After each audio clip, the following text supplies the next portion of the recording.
Here's a troubleshooting quiz for you. This morning I was working on Big Beast build, which is this computer right here. It's got two computers inside that one box. Big Beast is what I refer to as the three screens that I see on this side. I'm going to get an audio confirmation here. DougBot said, hi, how are you doing? Yeah, both of those confirmed. So it was working fine. I walked out of the room. I came back and I noticed the middle monitor was black. Okay, what's going on? So here's some clues I'm going to give you. I moved the mouse from the right-hand monitor across all the way to the left-hand monitor, and it took the time for that mouse to travel across the middle screen, which told me that the computer still thinks there's three screens there. When I went into display settings, it confirmed three screens there. I turned the power off and on again for that monitor, no difference. I restarted the computer, no difference. With that much said, go ahead and put what you think was the cause of the trouble and what I did to fix it. That's two separate questions. You can handle those separately.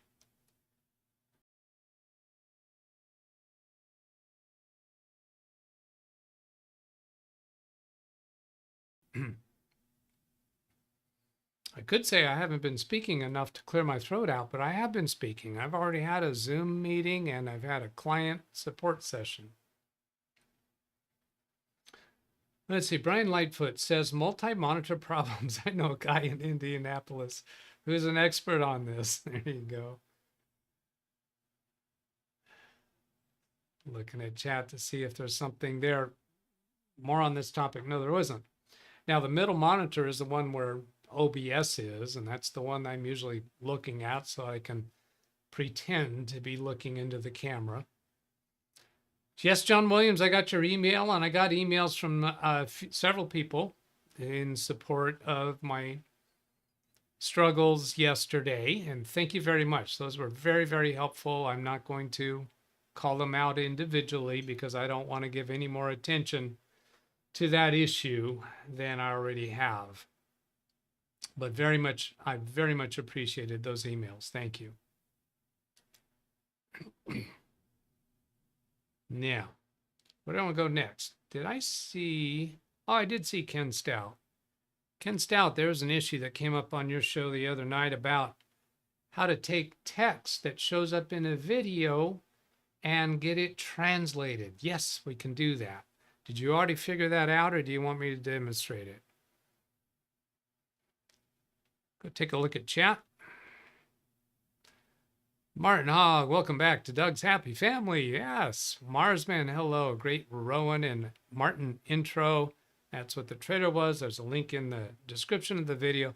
Parker Morse, hello. Darren Gilholm, Richard Rogers, Steve McCure. Laughing was a reason I fell in love with Goldie Hawn. Yeah, I get that. I totally get that. She's just enchanting. Mike Wojcik, hello. Selden Ball, Doug Bott, Alice, Brian, Ken Stout. Got that one already. Mike Wojcik. Got that. Skimming through. Ski Man, hello.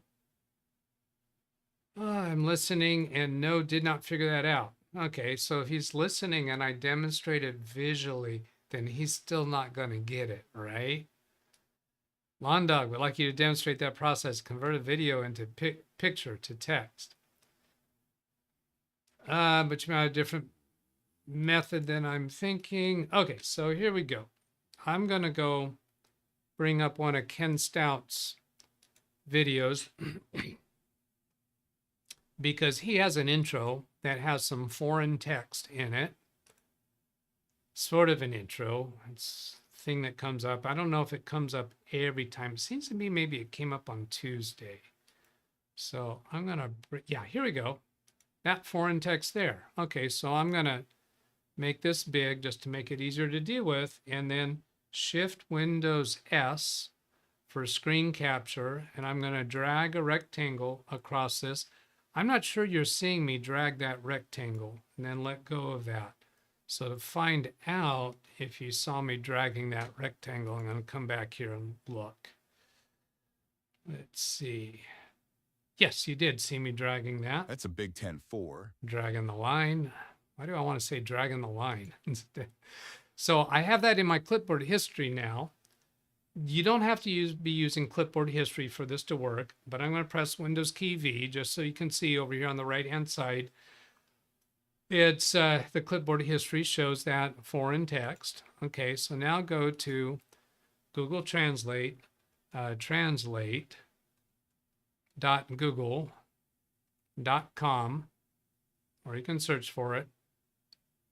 Now here we're on Translate google.com. I'm going to click on images, and here's a drag and drop. So then I'll press Windows key E to bring up File Explorer. I'm going to drag this down so we can see both at the same time. Then on the left-hand side, Gallery. Click on Gallery for quick and easy access to your clipboard.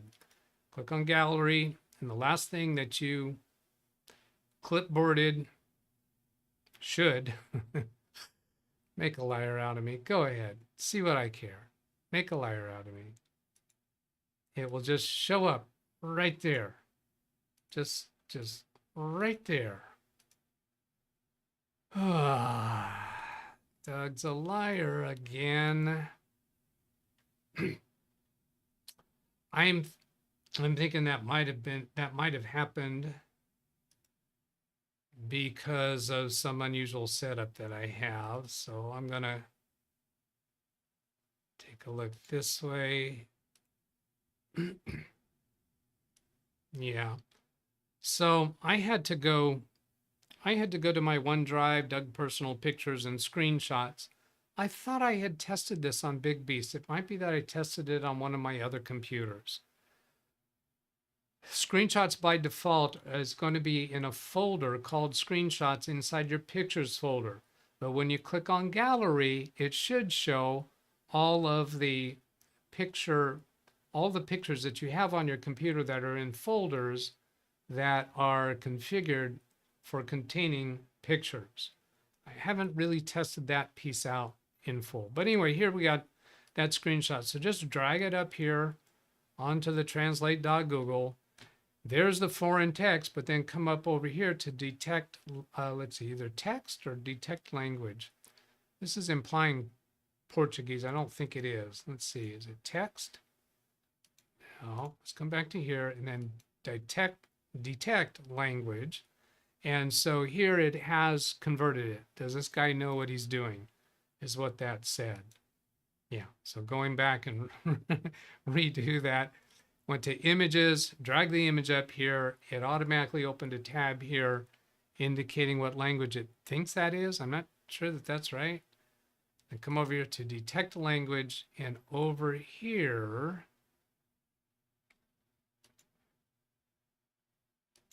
well, I guess maybe that was Portuguese. So the other image that he has is this one up here. Now, that's a different language. Shift Windows S, drag across there, and go back to Google Translate. Click on images. Let's see, we need to get a new one, right? How about the X? There we go. That's what did it. And then drag that one up. Oops. So then that is showing Japanese detected, and it's showing us the translation. Now that's interesting. It didn't open another tab there. And then show original here. If I click on that, there it shows both of them. So I don't have all the nuances of that nailed down, but you can see how easy that was to do. Ken says it was Tagalog, not Portuguese. Yeah, that's what I had suspected, but did not know. That just didn't seem like Portuguese to me. I don't know why I thought that. I'm surprised that it didn't detect Tagalog. See, can we get back to here. Let's see, there's the original. And then let's translate to Tagalog.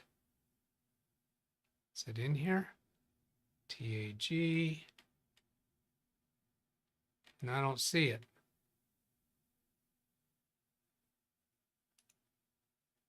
Search language, TAGA. Nope, don't get it. But it did the conversion. That's curious. Is Tagalog close Red to chat, Portuguese? Filipino would be the way to do it. That makes sense. PHI. You went to Persian? Filipino's not in the list? Are you kidding me? It's not. That's surprising. Read chat, please. Ken Stout, use F. Oh, that's such a Doug. Yeah. There we go. So yes, Filipinos there. I don't know why I always think it's with the PH.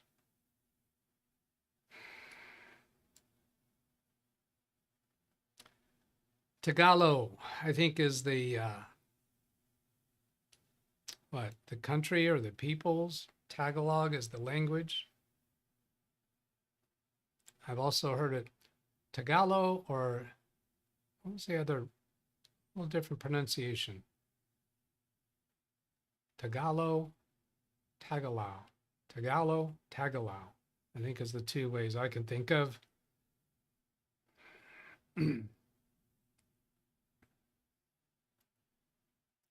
I feel like I'm not going to get caught up with chat because I've got some channel comments to address.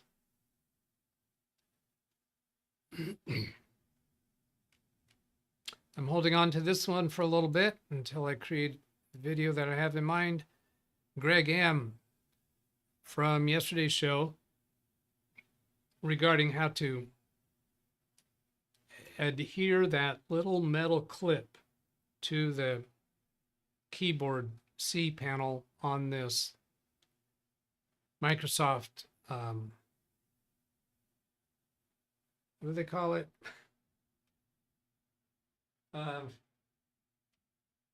Surface computer, Surface Laptop 3 computer. If you use super glue and a little dusting of baking powder on the wet super glue, I have done that before. It strengthens the joint. I don't like it for this because it's so tiny and refined, small parts. I have what I think a solution I like better.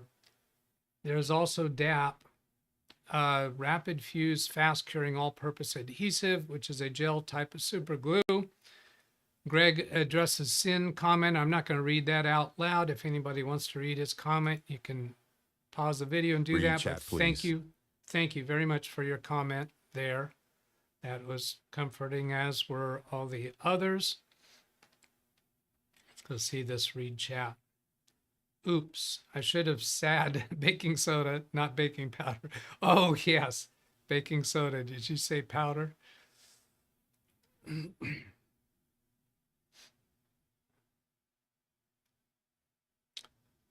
Baking powder, yeah.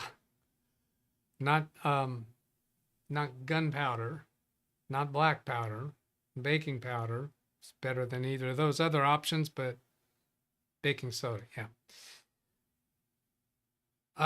Let's get a timestamp for this one.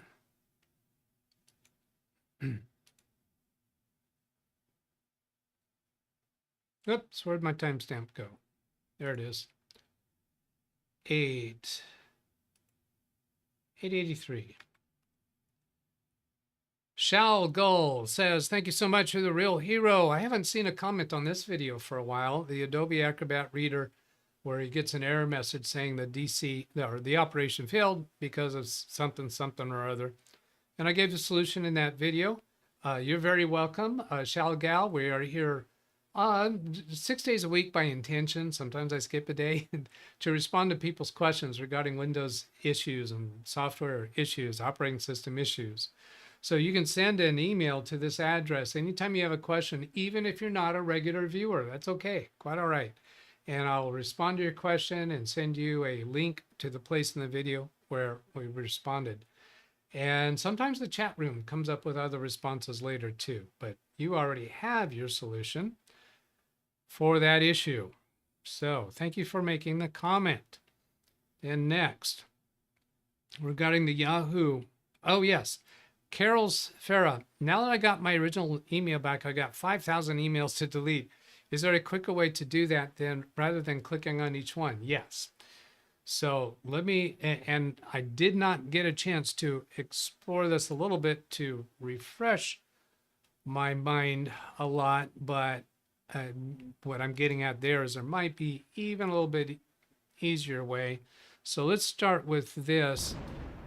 Here's my Yahoo account. And if you're doing these individually by clicking on these checkbox, that's very time consuming. So a faster way is to click on this checkbox up at the top. Did I do a timestamp? I don't know if I did. You click on that, it'll select all of these emails. However, that's only the emails that are showing up on this page. As you scroll down, it will pull in some more and they will be check marked.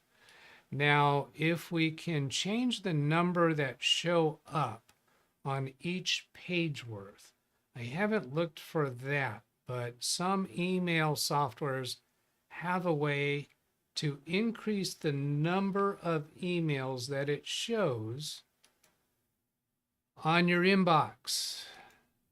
And because that would prevent you from having to go through each of them over and over. Now, another method I think is going to be archive. Now that just archived one message. So I'm wondering if we have a way to archive a whole bunch. Now this is going to do, oh, here we go. Here we go. This is what you want. 239 messages, select all 2870 in the mailbox. So this is a way to get them all. I thought there was a way somewhere in here to get them all. So let's go back and rewind that, redo that. Let's see if we click on this checkbox. Yes, right up here. Select all 2,870 messages in the box. So that's not just the ones that are visible on your screen right now. I'll have to go back and get a timestamp for that one. If anybody wants to do me the favor and give me the timestamp when I started to address this comment, I would appreciate that. Then on this one, regarding the unlocked group policy editor, Olaf says, have you tested, oops, wait, Doug, come on. You just talked about the mistake of not grabbing a timestamp. 11:05. So this one from Olaf says, have you tested it on old Windows revision? Does it work after update to new revision? I have not tested those operations, and I think I stated it during that video about the Windows Home Group Policy Editor that a future update might reset that feature and make Group Policy Editor not available in your Windows Home Edition. And because of that, you should hold on to that batch file, put it somewhere where you can find it again so you can re-enable it really easily.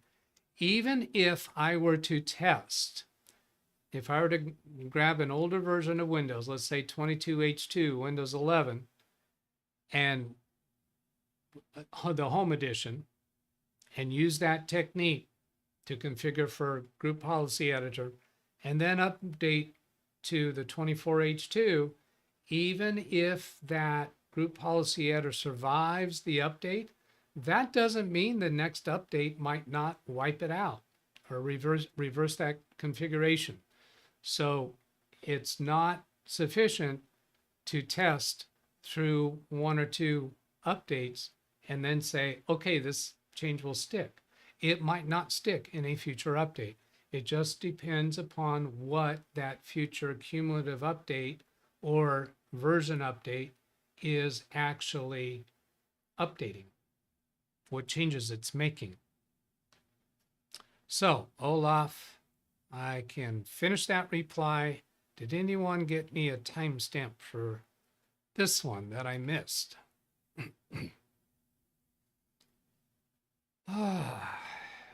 Select all, then deselect the ones to keep, then delete. Yeah, that is a good another revision to point out. Right now, let's see, let me deselect them all and go back and select all of them.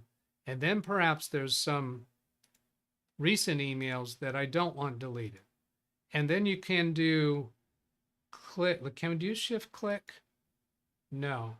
Shift click does not work here, does it? Does it? Click on that one, shift click. Yes, it does select all of the ones in between, but that's a little more nuanced when you have all these check marks. Now let's try removing a check mark there and then shift remove there. That doesn't work. That just brings them all back. So if you're going to remove check marks, it looks like you have to do them individually. Technique again, if you want to select a sequential list of emails, click on one and then shift click. Then you can click on another one without holding the shift key, and that just skips some. And then you can do a shift click and that'll select between those. So you can get various different groupings that way.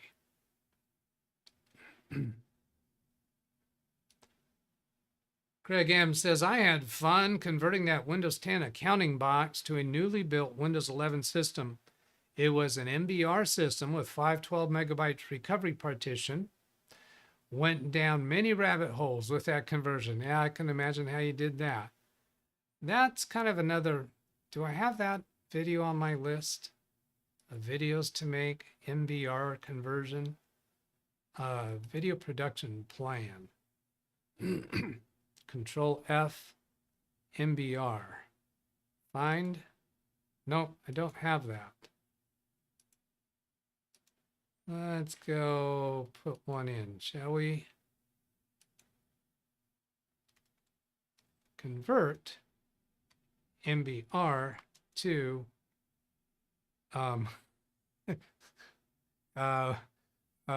GPT. Oh, his memory. What can we do about that? Memory error, memory dump. What do we got here?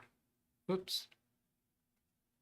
Seldom Ball, what about the case where there are a few messages among the group that you do not want to be deleted? Does Yahoo have a select message subject option? That's interesting. How about selecting all the messages from a particular person or a particular subject? Let's see, right click here and filter messages like these and select a folder. That's going to move them to a folder. Then once it's put in that folder, you could select them all there and delete them. But this isn't, oh, here, how about this? Let's see, Cobb, block, senders, filter. I got to take this off screen for a moment so I can open that email and highlight the sender and go back. Then come up here and paste that up here so that now I only have the emails from that sender. Then I can click on this checkbox to select all of those emails. And that gets 25 messages selected because there's the ones that are showing on this screen. Select all 269 messages that match this search. So you could do the same thing with a subject, like all of the anything that says report domain. And then it can go to advanced search and say that I want report domain as a keyword or in the subject line. If I only want in the subject line, then I'll cut it from there and paste it into the subject line so that if it's in the body, it will not be selected unless those words are also in the subject line. Then once you've done that, you can select all of those or select all the messages that match that search.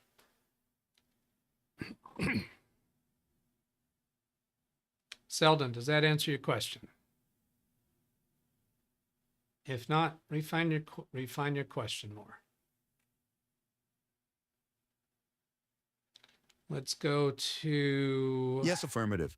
He says yes, thank you. Let's see if I have other messages. Did that one, did that one, did that one, and got them all covered. Oh, did I get any responses about my monitor issue? I didn't notice any responses about my monitor issue. Restating that now. When I was using Big Beast this morning, I did a Zoom session, I did a client support call. I left out of the room, came back, and my middle monitor was black. When I tried moving my mouse from monitor 1, traveling across, I had to keep moving it to theoretically get across the middle monitor before it showed up on monitor 3, which is on the right side. I tried power off and power on, that did not fix it. Unplug power, reconnect power, did not fix it. Restarted the computer, go into display settings, and it shows all 3 monitors exist, but the middle monitor was black. It's not a hard solution. It's just a troubleshooting quiz. What do you think did it? Time's running out. I'm just going to have to tell you.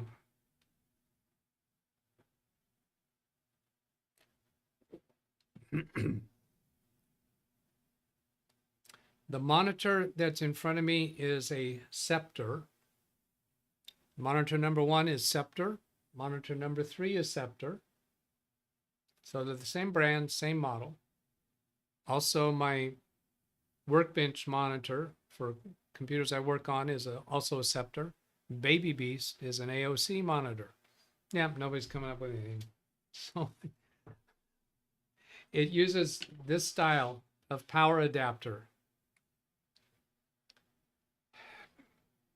This is a clue. Cannot believe nobody said this. I unplugged the adapter from the middle monitor and the third monitor. I swapped them. The symptom followed the adapter, which meant the adapter was bad. So then I took the adapter off of the monitor that I use for my Workbench for working on computers, since it's the same model. Brought it over here, plugged it in so I could have 3 functioning monitors for the show. The thing that was a little bit unusual about this is that the middle monitor still had a power light. Windows still thought the monitor was present, but it was just black. So this was outputting enough power so that Windows could see there's a monitor there, and it could just have a power light, but it wasn't enough to actually display an image. Failed power brick, shocking. Yeah, nobody guessed that.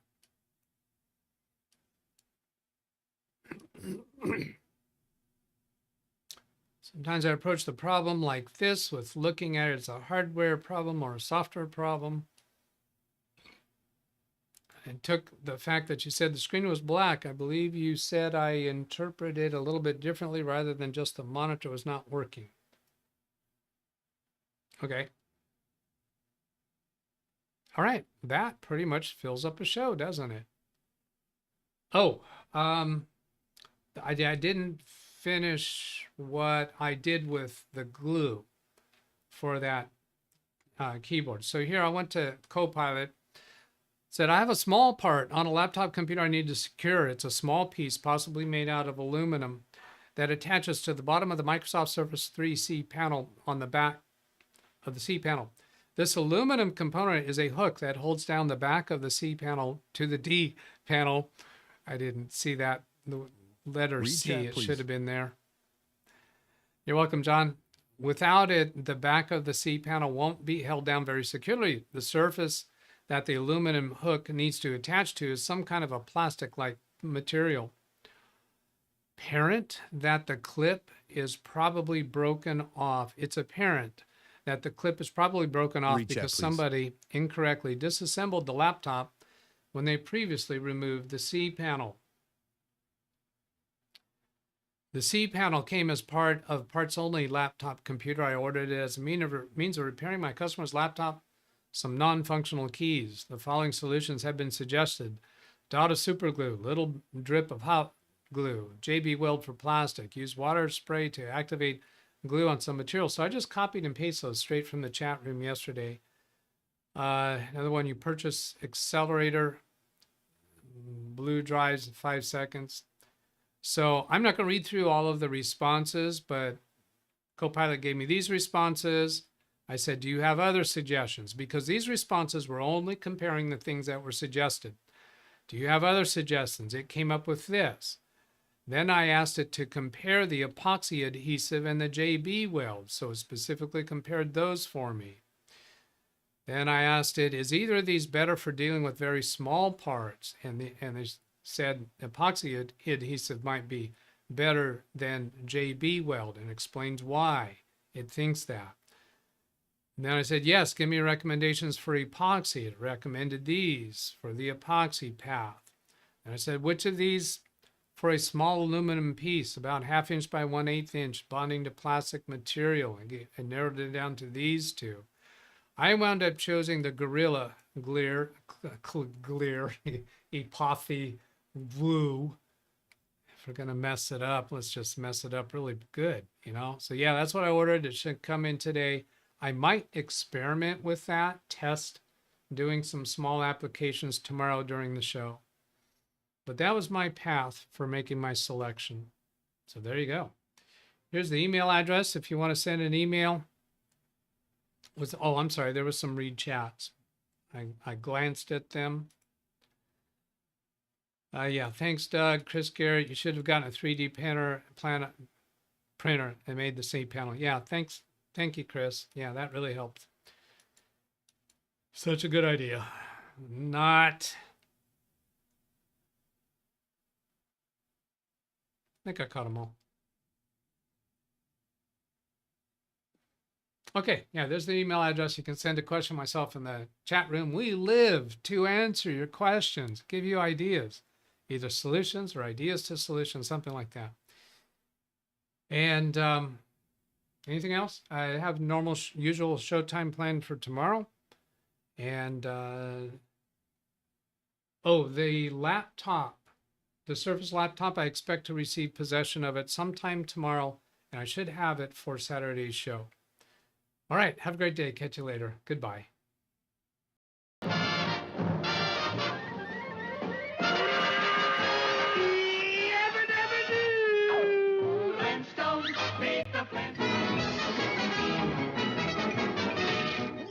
That's all, folks.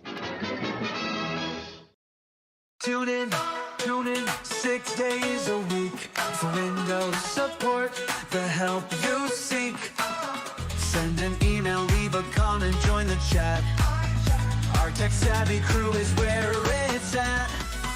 Not just me, but a whole community, helping you solve tech mysteries. With friends who are here almost every day, we love to chat and help you find your way. So subscribe now, be part of the team, for Windows support and more than you dream. Join the fun, don't miss a single stream. At LiveWindowsTraining-DougBetts or simply where tech support supreme.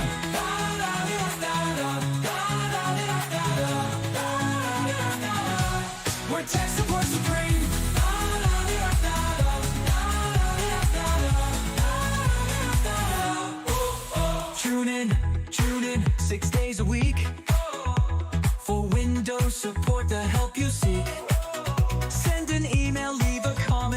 chat.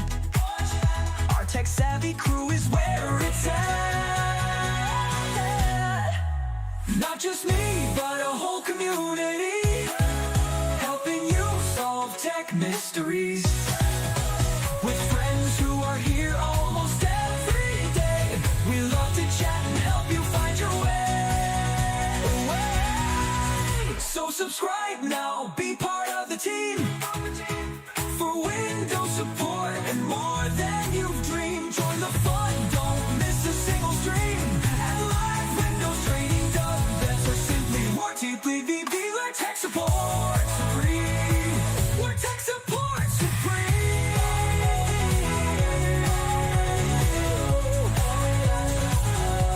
We're tech support supreme.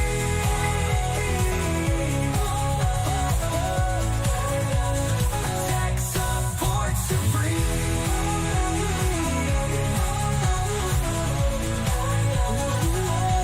We're tech support supreme. We're tech support supreme. We're tech support supreme.